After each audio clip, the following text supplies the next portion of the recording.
Aunt Julia Child.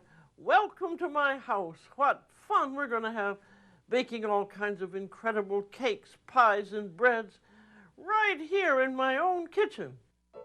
This festive array includes Amaretti, Pizzelle, and biscotti. They're fun to make with the guidance of master teacher and author Nick Malgieri of Peter Kump's New York Cooking School. Learn how on Baking with Julia.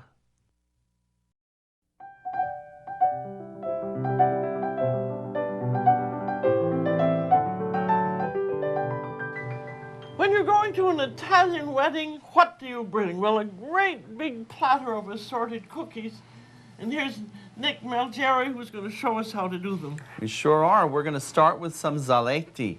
These are Venetian cornmeal cookies that have some currants in them. And although we don't think of cornmeal as a dessert ingredient, it's pretty common in northern Italy. There are several cookies and cakes made with cornmeal. I'm going to start making them right now, as a matter of fact. And I'll start with a cup of all-purpose flour. And I like to measure the flour by gently spooning it into the cup like this and then leveling it off. How much is 1 cup weigh? That makes about 4 1/4 to 4 1/2 ounces. That's just leveling it off. So I've got a cup of flour, and I'm also going to use a cup of yellow cornmeal. What I really like to do, if I can, is use stone ground cornmeal, because I find that the stone ground cornmeal has a lot more corn flavor. I think it does. And it definitely has a lot more oomph than the degerminated cornmeal. That's a fairly coarse cornmeal. Yeah, you can buy that at a health food store. Definitely, health food store. And actually, you can get some stone ground cornmeal in the supermarket, too. Good. So continuing along with the ingredients here, I've got 1/3 of a cup of sugar. And I'm not quite so careful about measuring the sugar. And then we've got 1/4 of a teaspoon of salt and a teaspoon of baking powder. That's just regular double-acting baking powder. But I'm going to set this aside for a second while we get our liquid ingredients ready.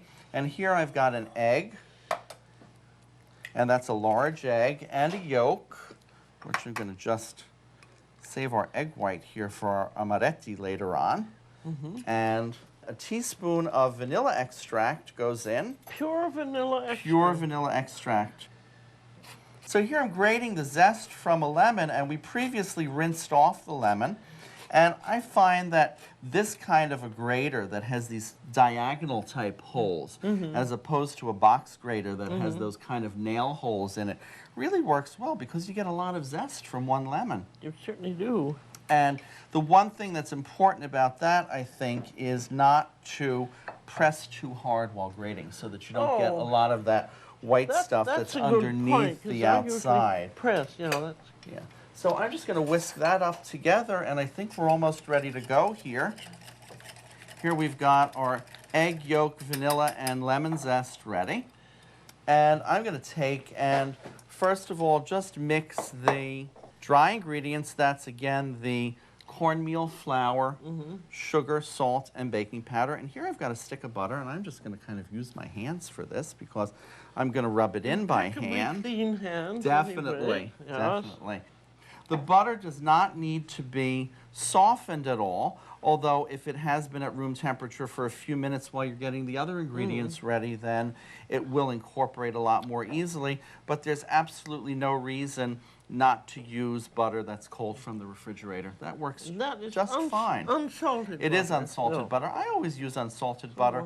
Okay, so here we've got our butter pretty well worked in. This is a cup of currants, which we rinsed off under some cold water so that they would separate from each other, so that there wouldn't be lumps. And just put them in a strainer and rinse them off under some cool water. If you find that the currants are a little bit dry, that one of the things you can do is take the currants and rinse them off under some hot water. And that kind of rehydrates them a little bit again. I'm going to take a rubber spatula here and get my egg mixture in.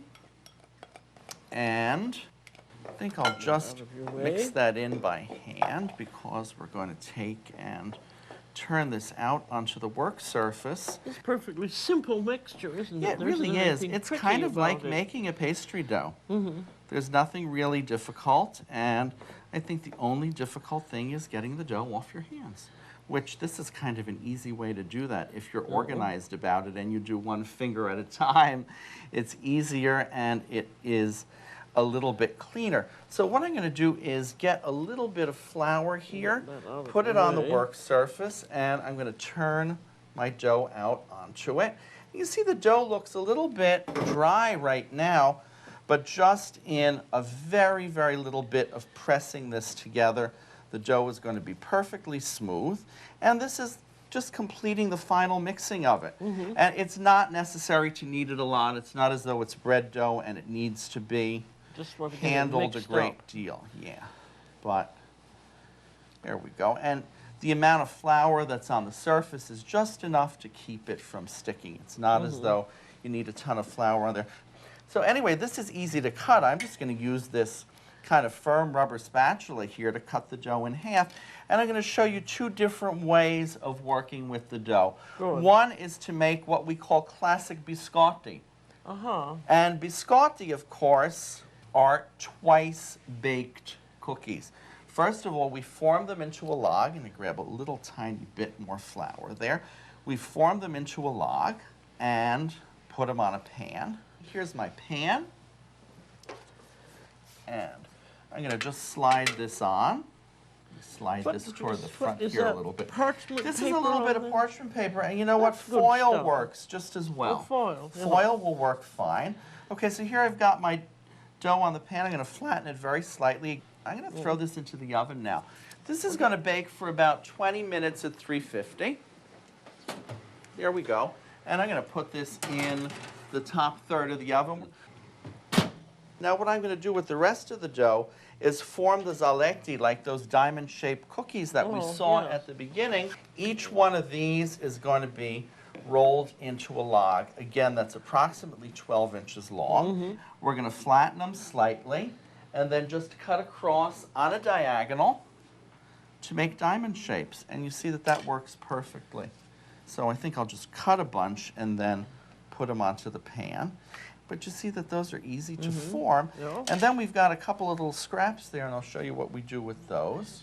And you want them kind of rough looking, I guess. Yeah, they don't need to be perfectly formed. They're not petit fours glacés, so they don't need to be 100% perfectly formed. Here's my little scrap, and what I'm going to do is slant each end and just make two little diamonds out of that, too. Very nice. So that we wind up with a diamond shape there, too. So we're going to put these in the oven.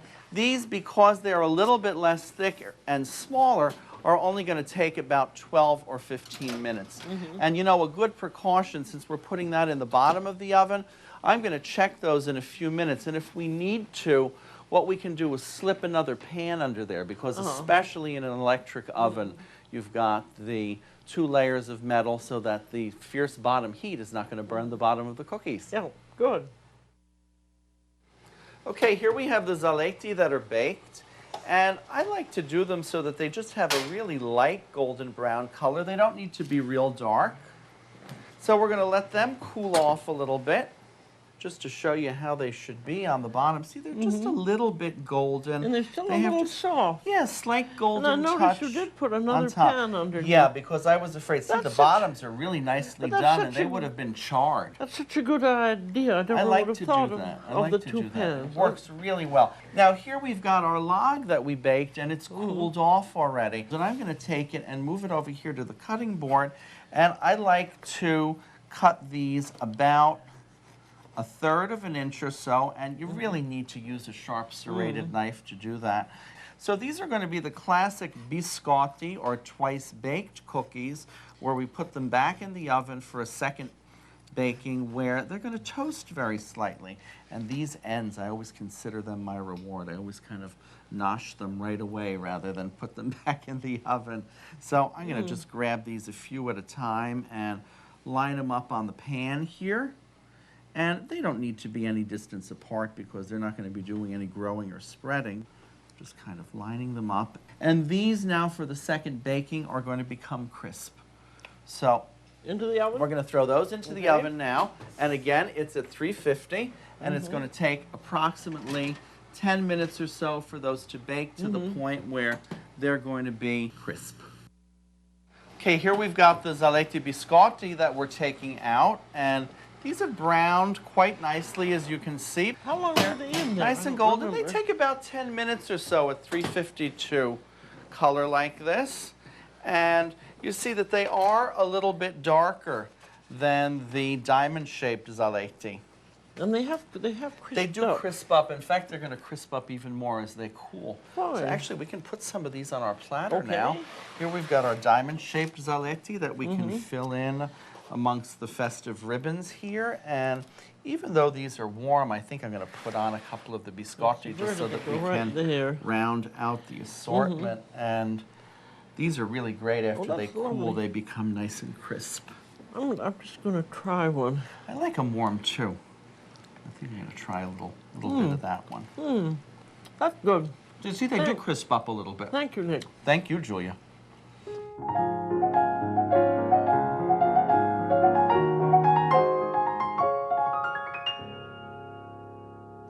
And now what, Nick? We're going to make some amaretti. What are they? These are some Italian almond macaroons, and we're going to finish them off in a couple of ways. Some plain, some with some pine nuts on them. And the main ingredient for making this is almond paste. And if you buy almond paste, I'm just going to break this up and start putting it in the mixer here. But when you buy your almond paste, you either want to buy it in this form, which we bought at a specialty store, and it was wrapped up in half-pound pieces.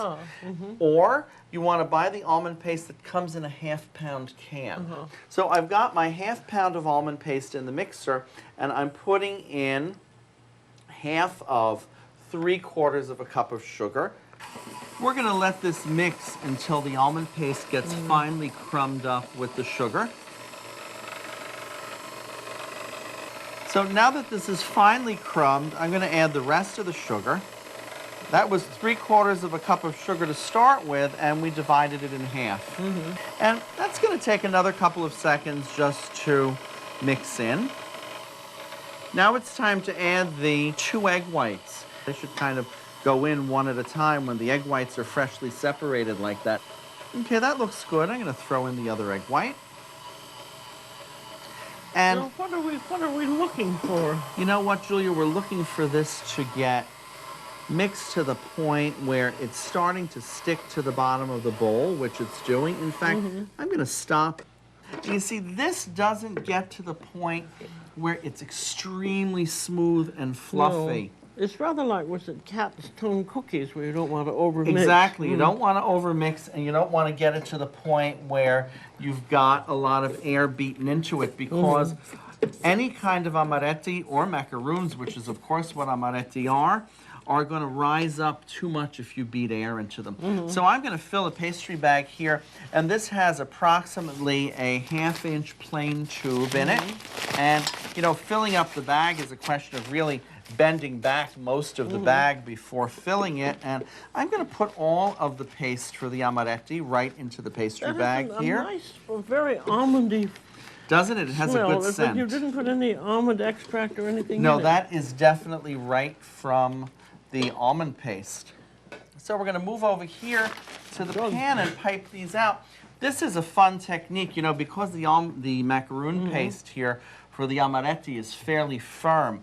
What is a fun thing to do, and it makes it a lot easier, is to kind of break the bag in the middle like that, so you have a twist, so that you're really only squeezing out a little bit of it at a time.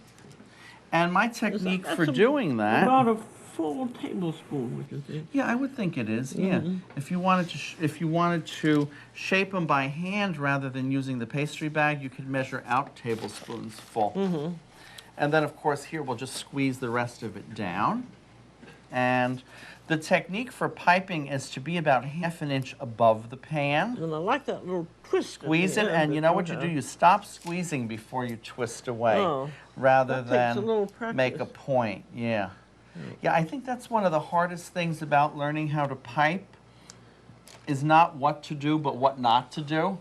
Because most people, when they pipe, start piping, and they think you've got to pipe around in a circle like that for some reason, and make something that's like a funny little squiggle like that, where that really doesn't, you just leave the bag in one place and you squeeze it out and then you stop squeezing and then pull away. Sideways rather than to pull upwards. And I'm just piping out one pan of the Amaretti here. And this is a fun technique where what we do is take a clean towel, and it has to be a non-terry cloth type towel. And I'm going to wet the towel in some water here. I've never heard of this before. This is fun. And it really, what it does is it gives the Amaretti a beautiful finish because they come very straight and crackled on top after we do this. And here I've got my wet cloth, and we take this and we smack it repeatedly. Not very hard, though. No, not very hard. Gently. Smack it down onto the Amaretti, and what it does is it wets the surface. Well, that's it melts that sugar that's down on the surface. And the other thing that works really perfectly about it is now we lose all the little ridges from piping. So that one there that had the little tail on it, really that disappears. So this is a good technique if you have any little imperfections from piping. So we're going to put some, why don't we put some of these pignoli, the pine nuts, on just that one row of them here. And I keep dribbling down. I know, pignoli are so expensive that I think maybe are they? it's not necessary to put a ton of them on, but they're really nice. The flavor of the pine nuts really goes well with the flavor of the almond paste. So here we've got a row with some pine nuts on and some without pine nuts, and we're going to put these in the oven now. They're going to take about 15 minutes or so at 325, and they're going to color nicely and be risen and puffed. Okay, these are done now, and they've colored nicely, and they're firm. And what I'm going to do is just take them. They cook very quickly. How long was that about? It takes about 10 to 15 minutes for them to bake. They're just barely brown. Yeah, just nice and golden. And what I like to do, I'm being careful of the hot pan here, but what I like to do is lift the corners of the paper like this and then move them over to a rack to cool. And they need to cool for about 15 minutes. You know, we have to be careful taking these off the paper because now that they've cooled, even though they're cooled through because they have a nice moist center, sometimes they stick to the paper. In fact, this one, I was seeing whether or not they would come off, and that one came off perfectly. But see, the way to do it is to kind of bend the paper back very gently and then remove them. You don't want to break them. No. And yeah, exactly, because sometimes they do stick a little bit. And this is the method in case you have a problem with the Amaretti sticking. There's a little trick you can do. I've got some hot water with a brush here, and if the Amaretti stick, you want to take some of the hot water and just paint the back. And I like to do, you know, you could turn the paper over and do all of them at once, but I like to do them one at a time because you see, even that even stuck a little tiny bit there, even though we've got it on the parchment paper. Now, you really need the parchment paper, don't you? Parchment really works well for this because it's silicone coated, it's non-stick. Brown paper also works very well. You can get this at any store now, yeah, it's pretty much a supermarket item nowadays. You know what, Julia? I'm going to transfer these over to here. They don't seem to, isn't it funny? Those ones with the pine nuts seem to have stuck a little bit, but these other ones seem not to have. I'm going to just take that precaution and wet the backs of these a little bit too, just to make sure they come off. And yeah, we've got a wonderful cookie tray here, isn't it? We're certainly building up an assortment. I'm going to eat one. Yeah, I'm going to try one of these with the pine nuts. Now it's lovely and crunchy outside. And it's moist in the center, which is how they should be. And they have such a wonderful taste. I like the almond flavor. I'm so glad to know how to make these. These are great. Thank you.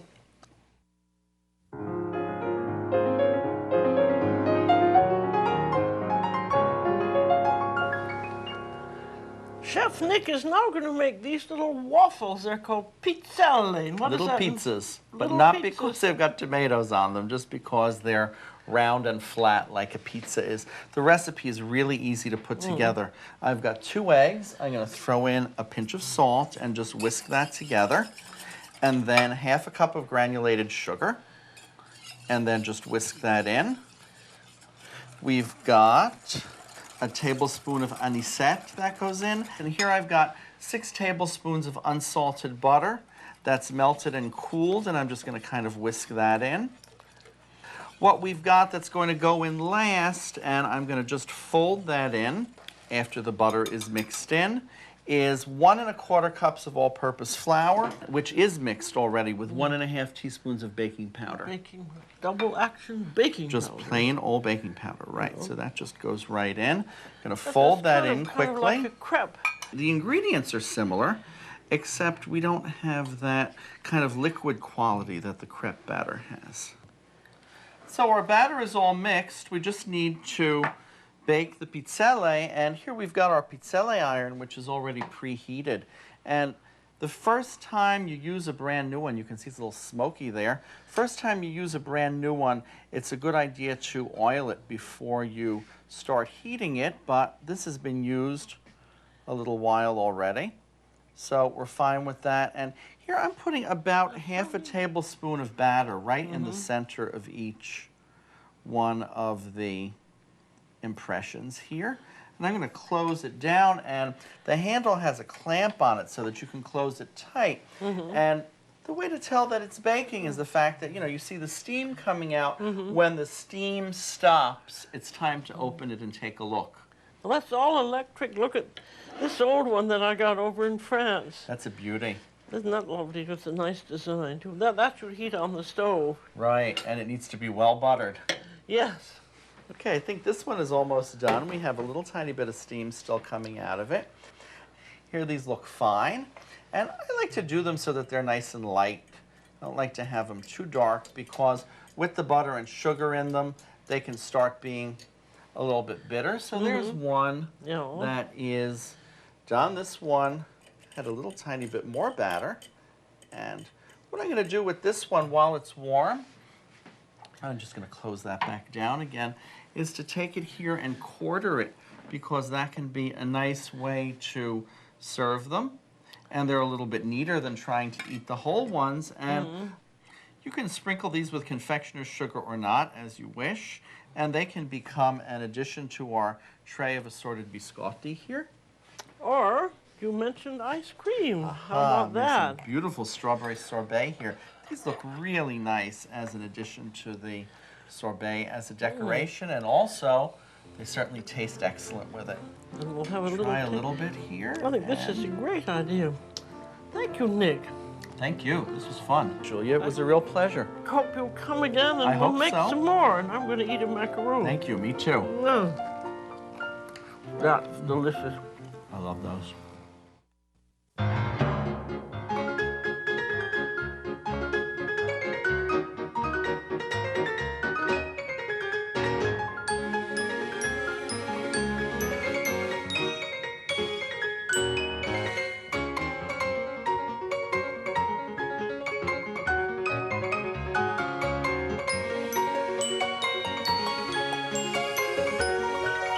Bon appétit!